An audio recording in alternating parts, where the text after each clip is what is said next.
think the biggest roadblock, the biggest hurdle is just knowledge. A lot of what scares people is the unknown. So it's like you want to try something, but you're so worried about the things that you don't even know that could happen, so you just never try it. For me, it's like let's just jump in and see what happens, and then those unknowns come, and you tackle them one at a time, and you learn along the way.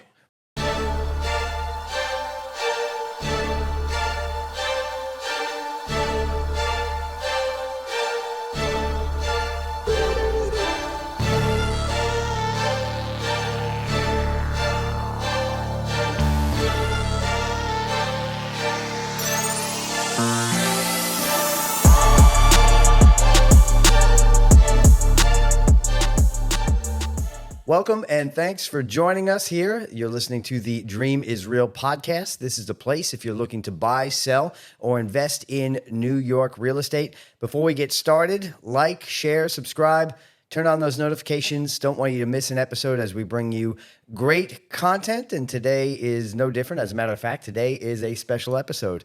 We're 1 year in to the podcast, and I want to thank all of our subscribers, those who reach out to us and say that they get a lot out of the program. This is episode number 50, and I am here with the founder of Dream Select, LeVar Carter. LeVar. What's going on, man? What's going on? You're too busy. You couldn't jump on until now. Finally got me on here, man, but we're going to keep it short and sweet. That's the way you roll. That's it. Short, man. Sweet, but effective. That's it. I remember meeting you. We both shared an office building, and what started as hellos, what started as fist bumps in the hallway, and eventually led to business conversations. It's been awesome. Not to get sentimental on you, but now we're some time in, and just seeing the way Dream Select Realty has flourished. I just remember those original conversations, man. Yeah, you were there for a lot of the early stages and a lot of the early talks where this was just an idea. Right. So yeah, it's cool to see how it all actually came to life. We have agents, we have a whole team, we got furniture. So yeah, it's a cool feeling. Awesome. I remember the exact conversation where the dream is real became real, the whole concept of it. So very, very cool. So let's talk a little bit about you, because you obviously have been very successful in real estate, but also just as an entrepreneur in general. So give us a little sense of your background. I've always had like an entrepreneur mindset, and I feel like that comes from my dad. So growing up, I watched him have a lot of businesses. I've watched him do real estate. I've watched him do construction, gospel plays, a ton of businesses, and it always just left me feeling like I don't want to work for somebody else when I get older. I kind of want to have my own business and determine my own destiny. Sure. What was your first entrepreneurial endeavor? That was computers.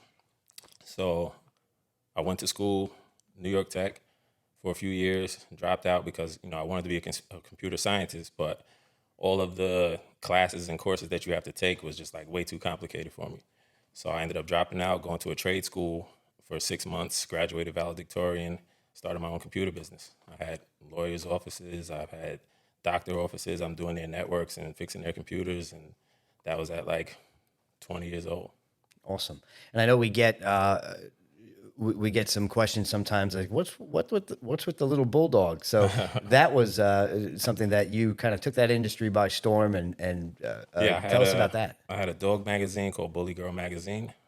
Again, just another idea I had one day, and took it, ran with it, learned everything I needed to: photography, web design, marketing. And I didn't think it would be what it became, but 15 years later, you could literally say Bully Girl Magazine in any state and in some other countries, and people know what you're talking about. Wow, awesome. So real estate, how did you break into this space? So with that, I would give that credit to my wife. She kind of was doing real estate at an early point in our relationship. Her dad had her doing BPOs for the banks, and that's basically taking pictures of foreclosed homes and homes that need PMI removal. So, she was making decent money with that. And I was actually a cable guy at the time. So I was still running my computer business, but I was doing cable on the side so that, you got to have money, you got to eat, got to pay the bills. So, but I noticed, the kind of money she was bringing in doing the BPOs, and I know my entrepreneur mindset and how I can scale things. So I kind of got involved with that and let the cable stuff go and just never looked back. And a lot of those relationships with the banks that we got helped us flourish in real estate today. Right. So that's where we have some pretty unique opportunities for those that are out there listening right now, especially those who are considering in investing in the way of properties and just the overall mindset. The trend that I see, and here we are now in Dream Select Realty, the brokerage, is an idea sparks, and then it comes to fruition. That's a trend. A lot of people have a lot of great ideas, but they never manifest. So let's just take a few minutes and talk about business mindset because you've had several successful businesses and continue to have, and I think it would be beneficial for our audience.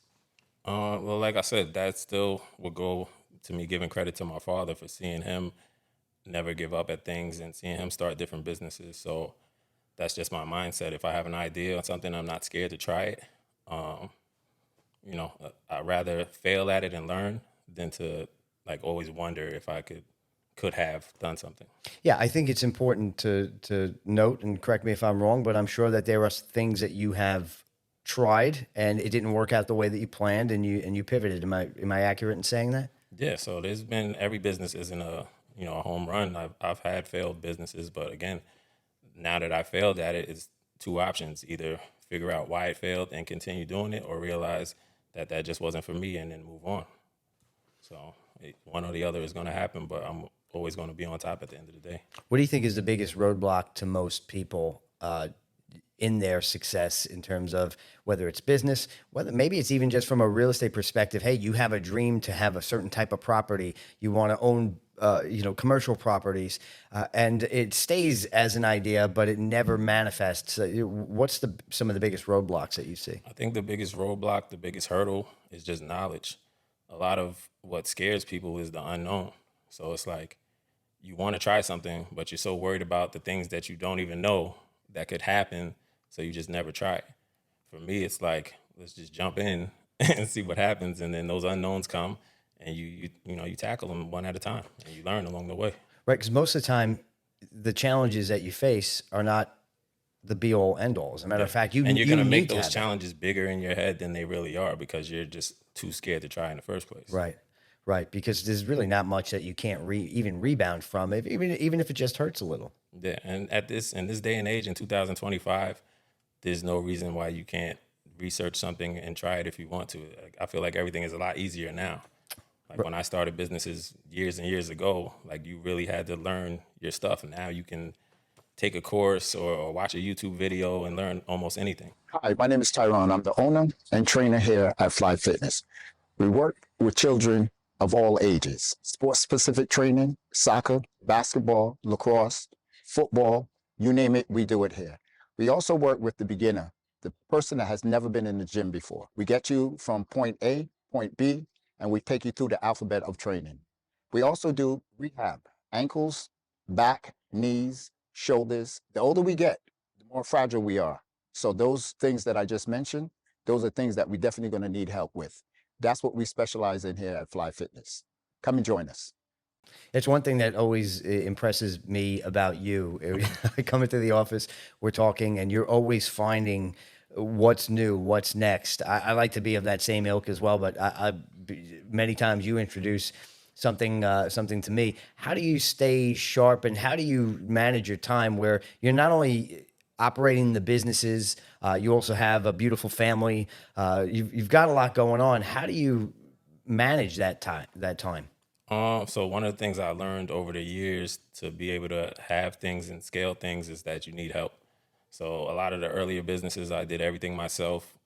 Every single detail, every aspect of the business was done by me. So it's like, that's overwhelming. So then you don't have as much time. But the more, I do business and the more I grow, I'm learning like you need a team, you need help. So Right.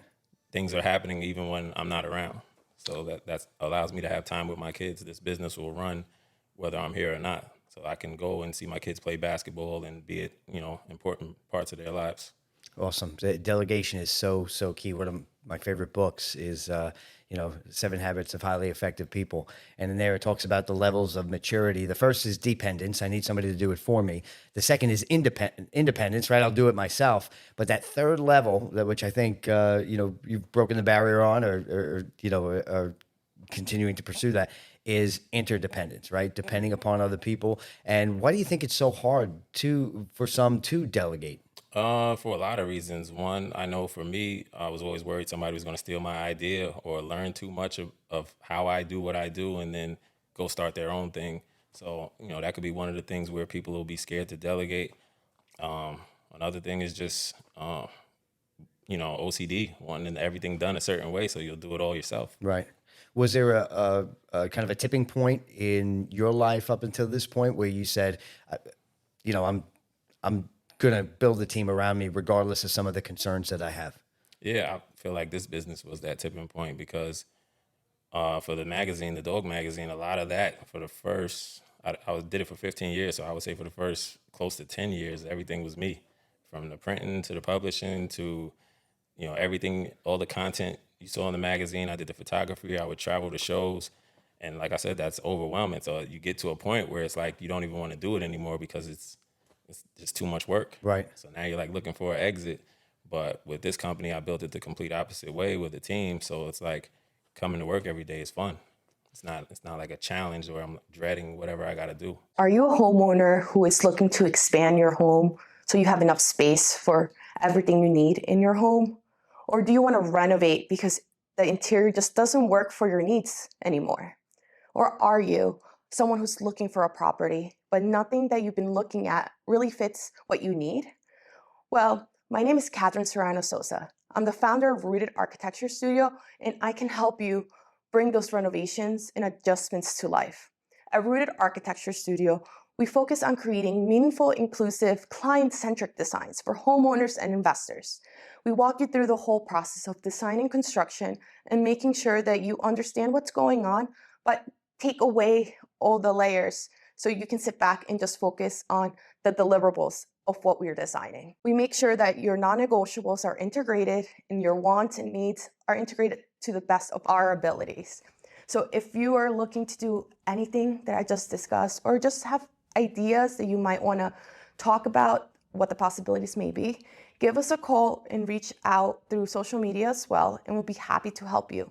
And if you're looking for a new property, make sure to connect with Dream Select Realty.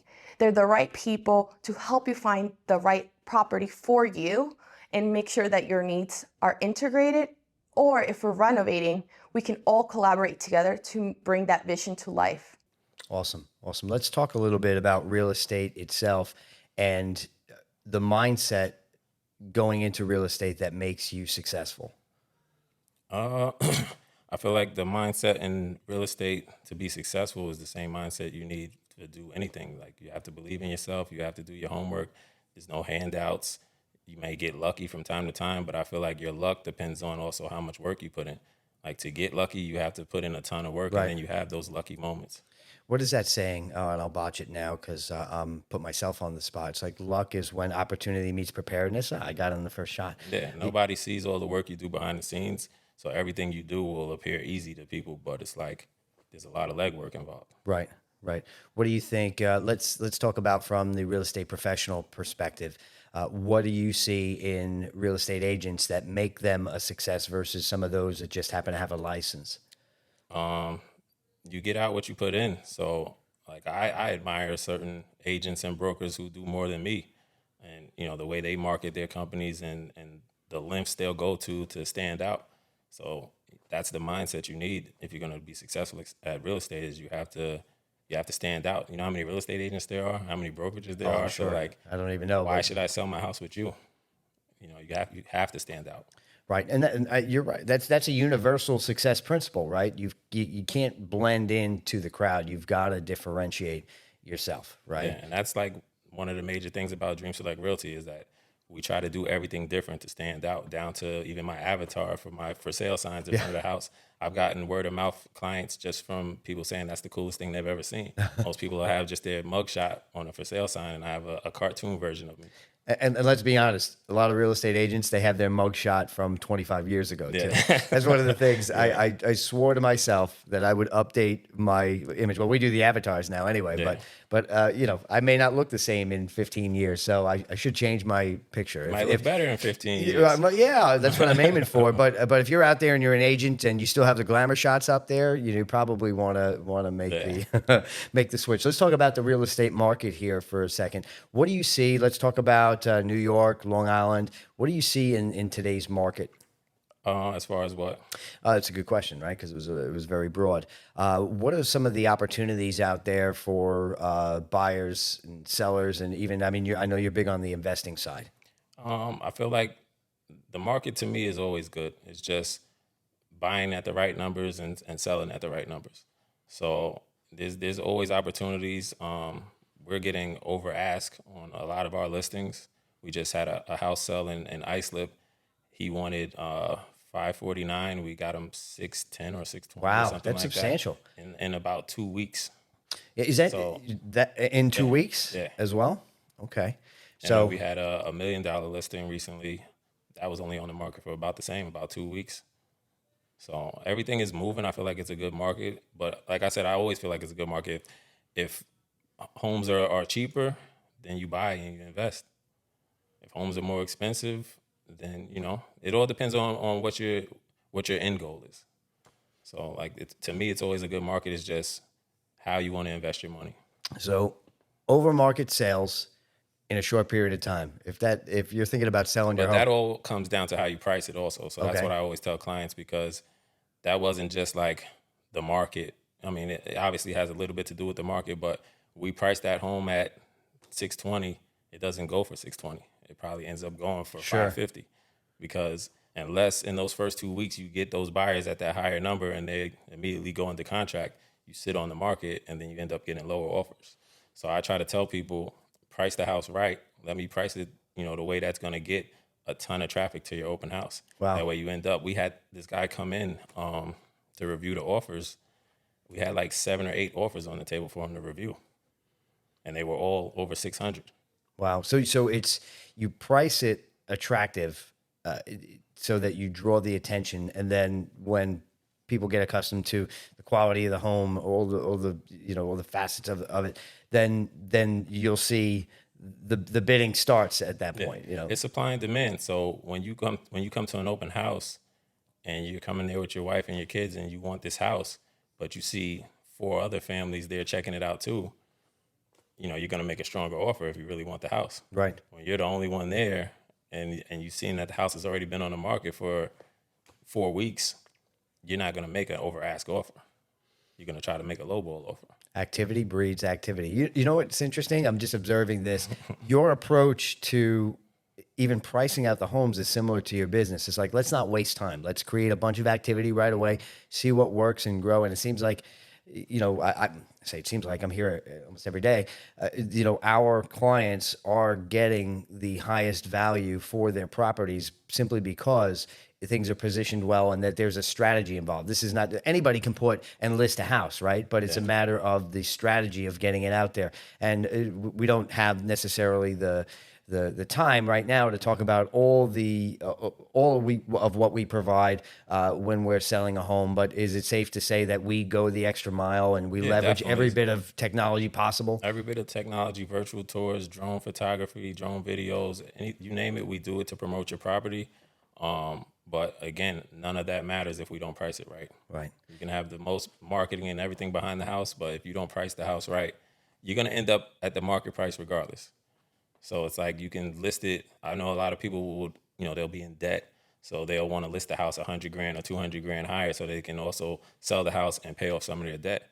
But that's not how you price a house. So Right. what'll happen is you'll put it on the market at a high number, and then 2 months later, you'll be doing price reductions back down to the number where I wanted to list it in the first place. Got it. Meanwhile, it could have been reversed, right? You were You listed could have somewhere in the listed it first low place. and then been able to pay off all your debt because you would have created a bidding war, and now you got more money than you anticipated. Wow, that's awesome. So I know a passion of yours is leveraging real estate for building wealth and building legacy. Anything that you can share in that area? I would tell people to also get into investing. I do renovations and flips. I have another company called Lavar Construction. We buy and we renovate, and then Dream Select will sell the home. So to me, that's a way of building wealth, investing in properties. We'll have to have a whole episode just specifically about that, because I know that's in our first conversations. I said I gotta get with this guy because I want to build my portfolio as well, very in the ways that you have. So as we close, give a little vision for Dream Select Realty and where you see the brokerage going from here. Just growing. I love the vibe here. I love the culture here. I love our team. So, years from now, I just expect to have probably an even bigger office. I don't want to have multiple locations yet. Okay. I just want to have a bigger team where everything is happening here under one roof, and we're just crushing it. Give us a sense of the culture for either someone who may be considering working with us on the selling, on the buying, on the investment side, but also for the agents, because I know we are rapidly growing here and we're looking for great people to work with to make this even more successful than it is today. So basically, the culture here, as far as from a client side, we're gonna do the most because we're a smaller brokerage. We're not one of these big names. I'm not gonna name drop some of the bigger brand brokerages, but you're just a number to them. You know what I'm saying? So at the end of the day, that agent might not care about, the client as much as we do. We're a smaller brokerage. I go to every single listing appointment and try to get the client to understand what their house is really worth, how fast we can sell it, and, try to meet their goals and their deadlines.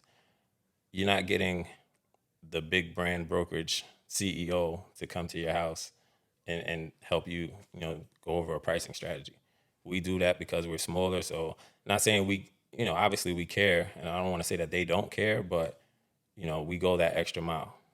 So then from a agent standpoint, the culture here is just like family, which So everybody in here wasn't just like, we didn't recruit and just grab random agents from anywhere. Like, everybody in here has some kind of story behind it where they were already like a part of my life in some way.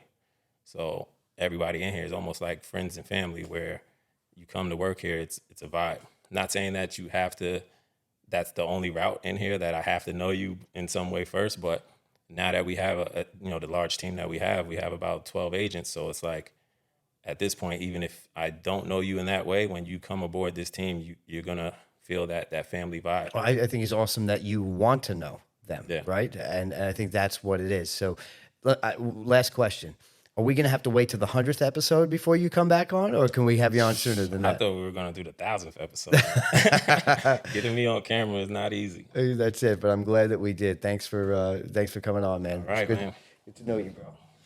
And thank you for tuning in. This is the Dream is Real podcast. Remember, you got to like, share, subscribe, tell someone about this. We're going to continue putting out great content. If you're looking to buy, sell, or invest in New York real estate, this is the place. You can follow us on Instagram at Dream Select Realty. Also TikTok, that's the same. On X, it's at Dream Select Home. And if you want to be part of the program, just email us at hometeam@dreamselectrealty.com. We'll see you next time. And remember, the dream is real.